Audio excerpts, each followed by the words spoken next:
জয়গুরু। এখন ইষ্ট প্রসঙ্গ করার জন্য আহ্বান জানাই সদস্য সভাপতি ঋত্বিক লীলু দাস দাদাকে। দাদা জয়গুরু। দাদা 9টা জয় পর্যন্ত বলুন। জয়গুরু। জয় গুরু।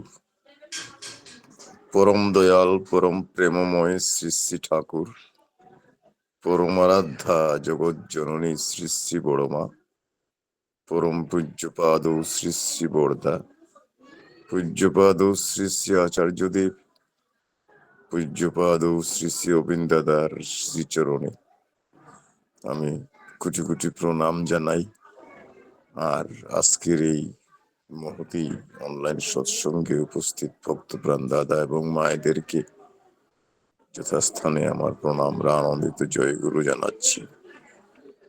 এখানে আমি সৎসঙ্গে আসি, এই মাত্র সৎসঙ্গটা শেষ হলো।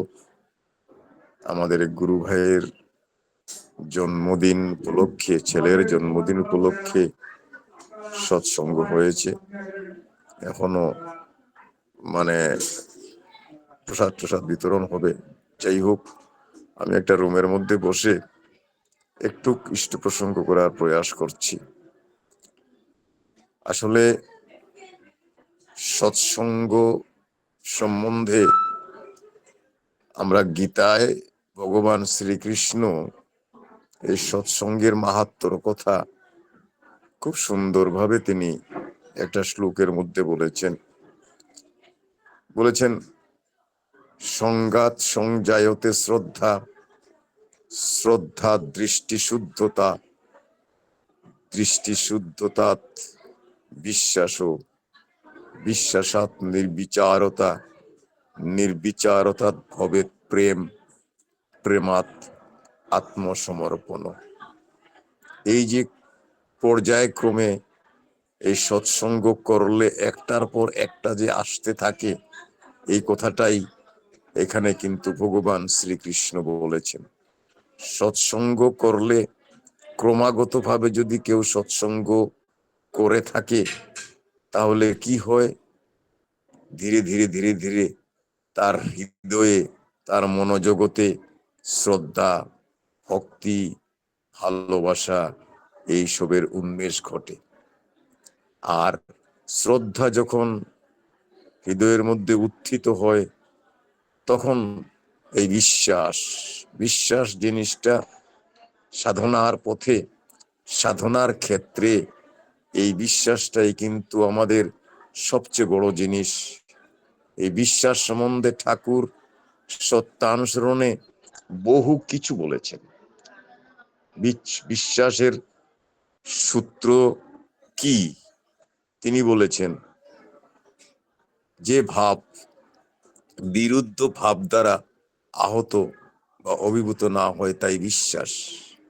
বিশ্বাস পেকে গেলে কোনো বিরুদ্ধ ভাবেই তাকে পথ চলাতে পারে না। গভীর বিশ্বাসে সবই হতে পারে। তো বিশ্বাস করো, ঠাকুর বলেছেন, বিশ্বাস করো, অধৈর্য বিরক্তি না আসে, অধৈর্য বিরক্তি অহংকার না আসে, যা চাও তাই হবে। এই বিশ্বাসটাই কিন্তু আমাদের সবচেয়ে বড় জিনিস। বিশ্বাসীকে অনুসরণ করো, তোমারও বিশ্বাস আসবে। ঠাকুর সত্যানুসরণে বলেছেন বিশ্বাস যেখানে, সেখানে বিস্তৃতি থাকবেই, আর যেখানে বিশ্বাস নাই সেখানে দুর্গতি রাজত্ব। তো এই বিশ্বাস, এই সৎসঙ্গ করতে করতে আমাদের মনের মধ্যে সেই বিশ্বাসটা বদ্ধমূল হয়। আর যখন বিশ্বাস হয়ে যায়, তখন আমরা দ্বন্দ্বাতীত হয়ে যাই। আমাদের মনের মধ্যে এই যে এটা ঠিক না ওটা ঠিক, হ্যাঁ, এটা করব না ওটা করব, এই রকমের দুল্যমান অবস্থা। এই যে দ্বন্দ্ব মনের মধ্যে যে দ্বন্দ্ব সৃষ্টি হয়, এই দ্বন্দ্ব থাকে না, নির্বিচারতা। তখন আর বিচার করতে গিয়ে ঠাকুর বলেছেন যে অন্তর্নিহিত কারণকে ফুটিয়ে তোলে তাই প্রকৃত বিচার। তো বিচার করতে গেলে কি হয়, বিচার করতে গেলে এই ভালো মন্দ এসবের এইসবের প্রশ্ন এসেই যায়। তো ভালো মন্দ, সুখ দুঃখ, এইসবের এইসবের এইসবের মধ্যে যদি মানুষ যখন ঢুকে যায়, তখন কিন্তু মানুষের ঈপ্সিত লক্ষ্য সে পৌঁছাইতে পারে না। তাই এই নির্বিচারতা, এই শ্রদ্ধা থেকে সৎসঙ্গ থেকে শ্রদ্ধা, শ্রদ্ধা থাকে বিশ্বাস, বিশ্বাস থাকে নির্বিচারতা, আর নির্বিচারতা পরে কি হয় তখন প্রেম। এই যে প্রেম আজকের জগতে, এইটারই কিন্তু সাংঘাতিক অভাব হচ্ছে। আর একেবারে শেষে বলছেন কি, যে আত্মসমর্পণ হয়, প্রেম হলেই পরে আত্মসমর্পণ হয়। তো এই সৎসঙ্গ ঠাকুর আমাদেরকে পাঁচটা সঙ্গের কথা বলেছেন। আমরা এই পাঁচটা সঙ্গ কি কি পর্যায়ক্রমে আমি বলার চেষ্টা করছি। যে ঠাকুর বলেছেন নিসঙ্গ, ইষ্ট সঙ্গ, বান্ধব সঙ্গ, পারিবারিক সঙ্গ এবং পারিপার্শ্বিক সঙ্গ। যাদের জীবনে সুসামঞ্জস্য, মানুষের জীবনে ক্ষয়ক্ষতি পূরণে অনেকটা সমতা রক্ষা করে। ইমব্যালেন্স লাইফ, মানুষের ইমব্যালেন্স পজিশনটা এই সৎসঙ্গের মধ্য দিয়ে কি হয়, ব্যালেন্সে এসে যায়। নিঃসঙ্গ মানে কি, আমি আমার প্রভুর সঙ্গ করব নিঃশেষে। আমার শ্বাস প্রশ্বাস যতদিন পর্যন্ত আমার মধ্যে আছে, অতদিন পর্যন্ত XYZ রামশ্যাম যদুমধু কেউ থাকুক আর না থাকুক, কিন্তু আমি তার সঙ্গ করে চলবো। হ্যাঁ, আমার মাটির ঘরে তোমাকে ডাকি প্রভু, তুমি আর আমি রব দুজনে, এই শুধু আমি চাই জীবনে। ওইটা গানও আছে যে তুমি আর আমি প্রভু, আর কেউ নাই। আমি এখানে, তুমি আর আমি আসো, তুমি আসো আর আমি আসি। এই যে তার সঙ্গে সম্পর্ক, তার সঙ্গ করা, নিঃসঙ্গ, এটাকে বলা হয়। ঠাকুর ঠাকুর বলেছেন নিঃসঙ্গ। তারপরে বলেছেন ইষ্ট সঙ্গ। ইষ্ট সঙ্গ মঙ্গলের সঙ্গ করা, মঙ্গল চিন্তক মানুষের সঙ্গ করা, যারা সবসময় মানুষের হিত করে, মঙ্গল করে, মানুষের বিপদে আপদে গিয়ে না ডাকিতেও মানুষের বিপদে আপদে গিয়ে যিনি তার বিপদ আপদ উদ্ধার কল্পে যিনি নিয়ত প্রচেষ্টা করেন, চেষ্টা করেন, এই এই মঙ্গল, অপরের মঙ্গল কামনা করাই নিজ মঙ্গলের প্রসূতি, ঠাকুর বলেছেন। তো এই ইষ্ট সঙ্গ, যে সঙ্গর মাধ্যম দিয়ে আমার মঙ্গল হবে, সেই ইষ্ট সঙ্গ সঙ্গ করা দরকার। মঙ্গল মঙ্গল মঙ্গলময় যে ব্যক্তি, যিনি সবসময় মানুষের হিত সাধনে ব্রতী রয়েছেন, সেই রকম মানুষের সঙ্গ করলে কি হয় আমার ভিতরে, ঠাকুর বলছেন প্রেমিকের সঙ্গ করলে তার ভিতরেও প্রেম আসে। তাই ইষ্ট সঙ্গ করার কথা বলেছেন। তারপরে সবচেয়ে বড় জিনিসটা হচ্ছে এই যে পারিবারিক সঙ্গটা। এই পারিবারিক সঙ্গটা, হ্যাঁ, আজকে আমাদের এই পরিবারগুলোতে হয়তো আমি প্রার্থনা করছি, কিন্তু আমার স্ত্রী আমার সাথে সহযোগিতা করছে না, আমার ছেলে সহযোগিতা করছে না। হ্যাঁ, তো এই যে পারিবারিক সঙ্গটা, এই পারিবারিক সঙ্গটা মানে ঠিক মতো হচ্ছে না। আজকে এই আচার্যদেবের নিকটে এই পারিবারিক সমস্যা নিয়ে মানুষ প্রতিনিয়ত, মানুষের স্রোত, হ্যাঁ, সমস্যা সমস্যা ক্লিষ্ট মানুষের স্রোত। আমরা এই আচার্যদেবের নিকটে যখন বসে থাকি, তখন এই সমস্যা খালি শুধুমাত্র জীবনের যত খালি কেবল পারিবারিক সমস্যা নিয়েই মানুষ সেখানে যায়। কেউ হয়তো গিয়ে বলছে আগে আমার ছেলে কথা শুনে না, মেয়ে কথা শুনে না, হ্যাঁ, এরকম সমস্যা নিয়ে আচার্যদেবের কাছে যায়। এই এই প্রসঙ্গে এই যে এই যে মানে আচার্য সঙ্গ, এই এই প্রসঙ্গে একটা কথা মনে পড়ছে, বাস্তব ঘটনার কথা মনে পড়ছে আর কি। পূজনীয় সিপাইদা আমাদের হুজাই মন্দিরে আসছেন, মাতৃমন্দির উদ্বোধন হবে আমাদের, বেশ কিছুদিন আগের ঘটনার কথা বলছি। তো এই স্থানীয় একটা গুরু ভাই ছেলে, বিএসসি পাস, একটা প্রাইভেট স্কুলে মাস্টারি করে, খুব ভালো শিক্ষক সে। তো সে সে একটা মেয়েকে ভালোবাসে, একটা মেয়েকে ভালোবাসে, কিন্তু এই মেয়েটা বর্ণ বংশ ইত্যাদিতে মিলে না। আর মা বাবা ঠাকুরের সৈস্তনী পরিবার, সৈস্তনী ব্রতধারী মানুষ, তারা বলছে এই বিয়া হতে পারে না, এটা প্রতিলোম বিয়া হবে, তুই তুই এই বিয়া করিস না, ঠাকুরের বিধান মতো এটা হয় না। তো ও ছেলেটাকে আমি দীক্ষা, আমার মাধ্যমে সে নাম পেয়েছিল, আমাকে ফোন করে বলছে, দাদা, হ্যাঁ, ওই ছেলেটাকে আপনি নাম দিয়েছেন, এখন ছেলেটা তো এরকম একটা কাণ্ড করে বসছে, আপনি দয়া করে তাকে একটু বুঝান। হ্যাঁ, তো তাকে একটু ফোনে কিছু কথা বললাম। ঠিক ওই সময়টায় পূজনীয় বিঙ্কিদা ওই হুজাই মন্দির উদ্বোধনের জন্য আসছেন। তো ওরা মা বাবা বলছে যে তুই যখন মেয়েটাকে বিয়েই করবি, এটা তো ঠাকুরের ফিলোসফি, ঠাকুরের দর্শনে এই বিয়েটা বিধি অবৈধ বিবাহ হবে, প্রতিলোম বিবাহ হবে, এটা তো আশীর্বাদ তুই পাবি না। হয় না, আমি এই মেয়ে ছাড়া বিয়া করব না।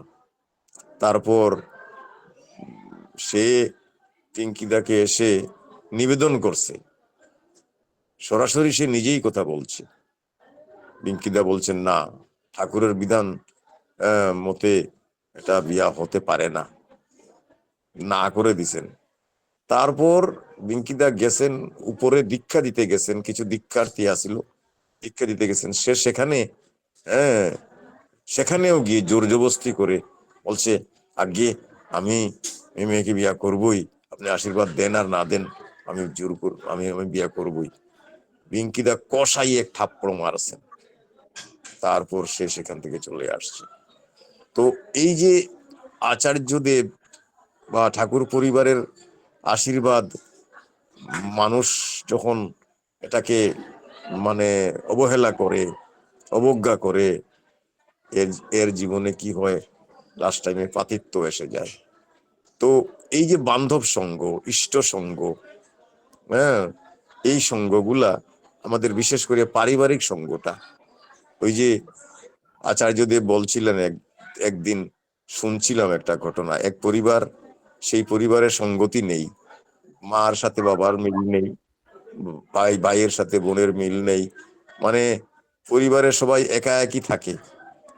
তো রাত্রবেলায় মেয়েটা বয়ফ্রেন্ডের সাথে কোথায় কখন আসে তার কোনো ঠিক নেই, ছেলেটাও এই রাত্রিবেলায়, হ্যাঁ, এই মানে ড্রিঙ্ক করে বাড়িতে ঢলতে ঢলতে বাড়িতে প্রবেশ করে, এই নিয়ে বাড়িতে একটা ভীষণ অশান্তি।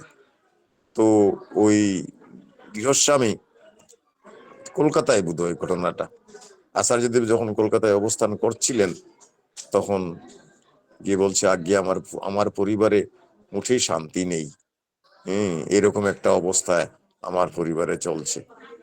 তা যদি বলছেন যে আমি যেটা বলি, এটা যদি আপনারা যদি সবাই মিলে করতে পারেন, তাহলে দেখবেন আপনাদের পরিবারে শান্তি ফিরে আসতে পারে।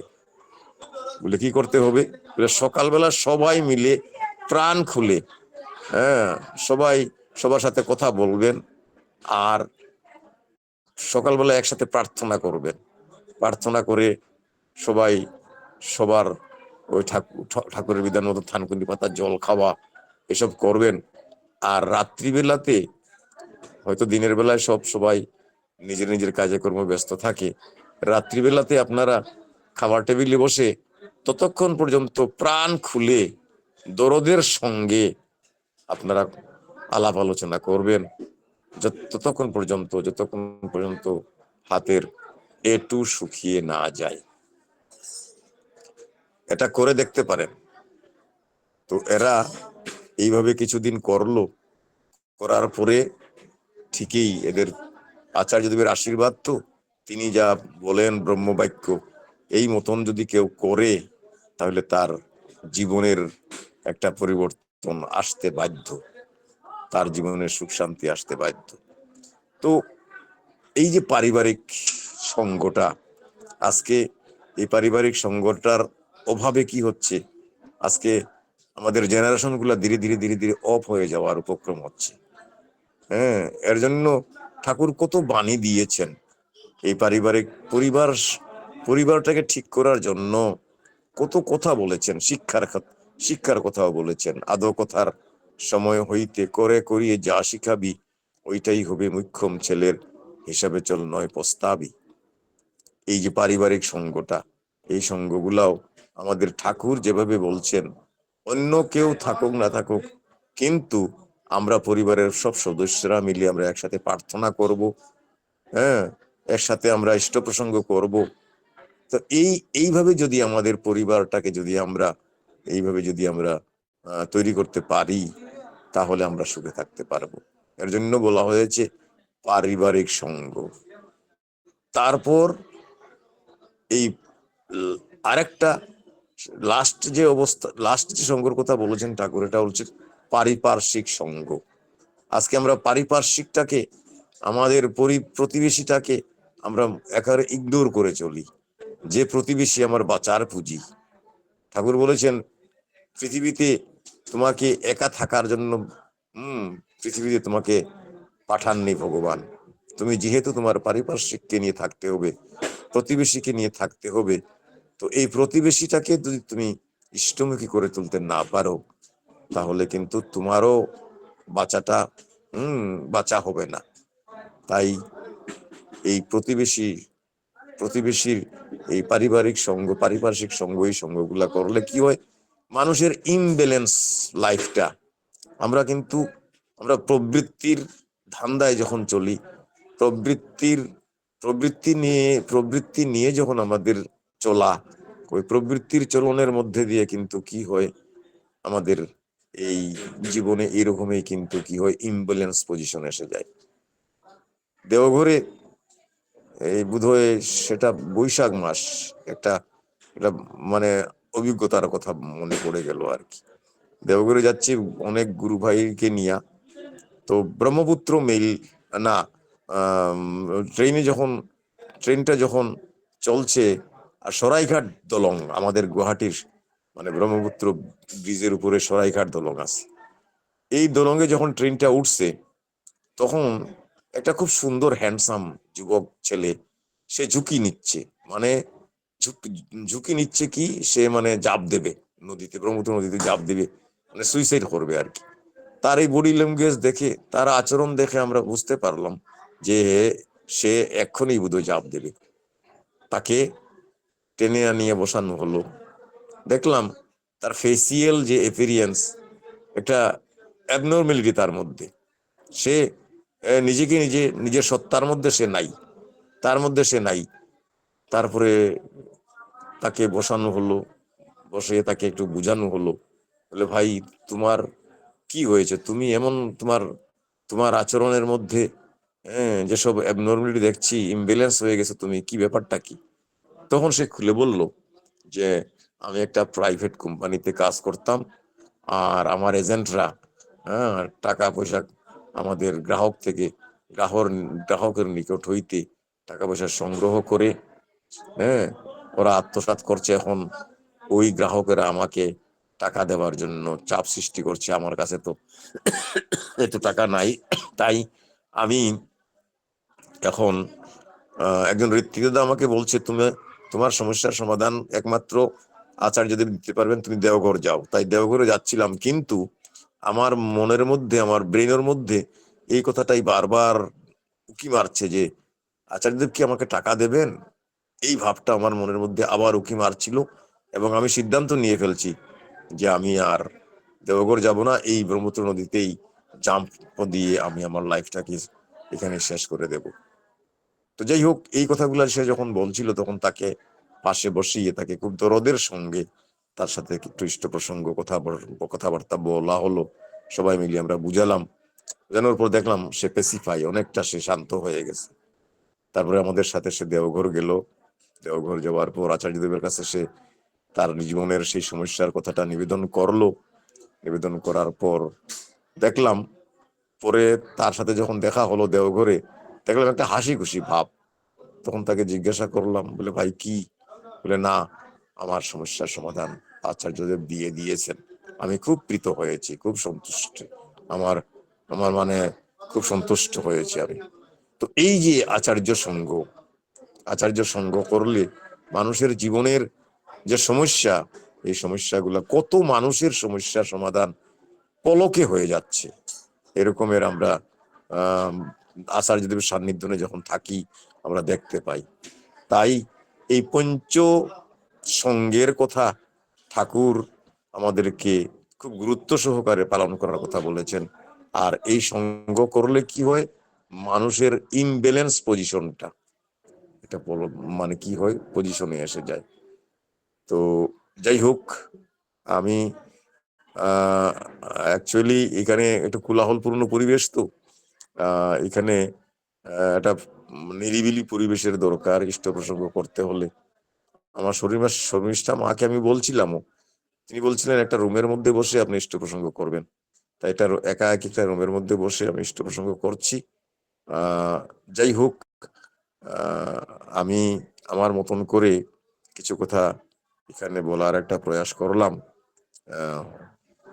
যদি এর মধ্যে আমার পরিবেশনায় যদি কোনো ভুল বা ঘাটতি থাকে এটা আপনারা আমাকে ক্ষমা সুন্দর দৃষ্টিতে দেখবেন। আমি এই বলে আমার এই সামান্যটুকু ইষ্ট প্রসঙ্গ এখানে আমি শেষ করলাম। জয় গুরু শর্মিষ্ঠা মা, জয় গুরু। জয় গুরু দাদা, জয় গুরু। শুধু দাদা খুব ব্যস্ত, সৎসঙ্গে এসছেন, তবুও এই যে ঠাকুরের কথা তিনি প্রথমেই শুরু করেছিলেন যে ক্রমাগত সৎসঙ্গ করলে শ্রদ্ধা, ভক্তি, ভালোবাসার উন্মেষ হয়।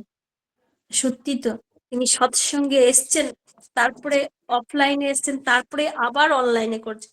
এটা হচ্ছে তার প্রতি ভালোবাসা। এই ভালোবাসার জন্যই তিনি আজকে ইষ্ট প্রসঙ্গ করলেন খুব সুন্দর করে। যে বিশ্বাস থাকলে, তার প্রতি যদি আমাদের বিশ্বাস থাকে, বিস্তৃতি ঘটে। আর অবিশ্বাস যখনই আসবে তখনই আমাদের দুর্গতির সীমা থাকবে না। আর প্রেম থাকলেই আত্মসমর্পণ হয়। নিঃসঙ্গ, ইষ্ট সঙ্গ, বান্ধব সঙ্গ, পারিবারিক সঙ্গ এবং পারিপার্শ্বিক সঙ্গ, এই 5টি সঙ্গ করলে জীবনে ভারসাম্য আসে। আর তার বিধিবিধানগুলো মেনে চলাই ধর্ম। এই সঙ্গ সম্বন্ধে খুব সুন্দর করে নিজের জীবনে অনেক ঘটনা উদাহরণ দিয়ে, ছোট্ট ছোট্ট কথা দিয়ে এতক্ষণ আমাদের তুলে ধরলেন। আমরা প্রত্যেককে সমৃদ্ধ হলাম। পরম পিতার কাছে আপনার সার্বিক মঙ্গল প্রার্থনা করি দাদা। ভালো থাকবেন, সুস্থ থাকবেন, আবারও আসবেন, তার কথা শুনে তার প্রতি তন্মুখী করে তুলবেন। জয় গুরু দাদা, জয় গুরু।